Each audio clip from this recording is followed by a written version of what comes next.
ஒரு பசுமையான காட்டில் எல்லா விலங்குகளும் தங்கள் திறமையை பற்றி பேசின. என்னை விட வேகமா ஓடுறவன் யாரும் இல்ல. அந்த கூட்டத்தில் அமைதியாக இருந்தது ஒரு ஆமை.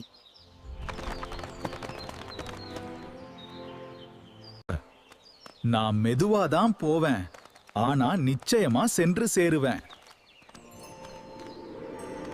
நீயா போட்டி? இது சிரிப்பா இருக்கு. சிரிப்பது நானாக தான் இருக்கும்.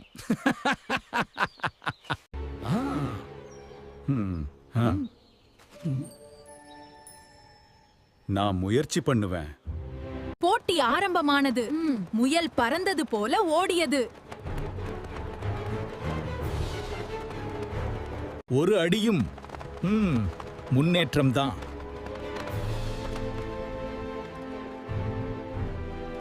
முயல் திரும்பி பார்த்தது. ஆமை தெரியவில்லை. இது ஈஸி. ஆமை என்னை விட தொலைவில இருக்கு. என்ன வெல்ல முடியாது. கொஞ்சம் தூங்கி ரெஸ்ட் எடுப்போம்.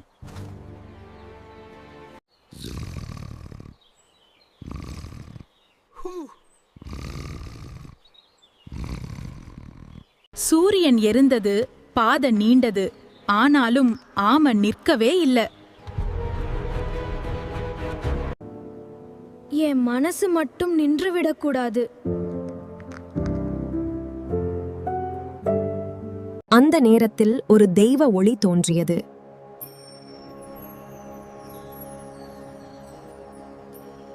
நீ போ, நான் உன்னோடு இருக்கேன்.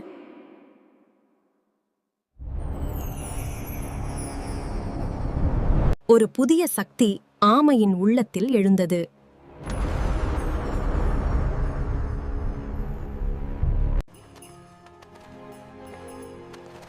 என்னால் முடியும்.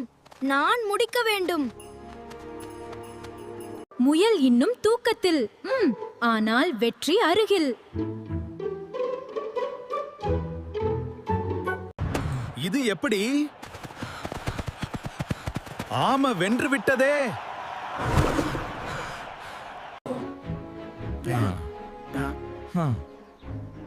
நான் ஒரு பொழுதும் என் நம்பிக்கையை இழக்கவில்லை. அந்த நாள் காட்டே ஒரு உண்மையை கற்றது. தவமே பெரும் வெற்றி, அவசரமே தவறு.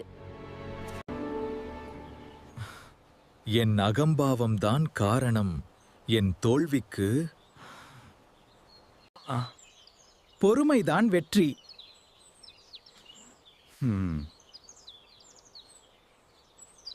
வேகம் வெற்றியை தரலாம், ஆனா பொறுமைதான் அதை நிலைநிறுத்தும்.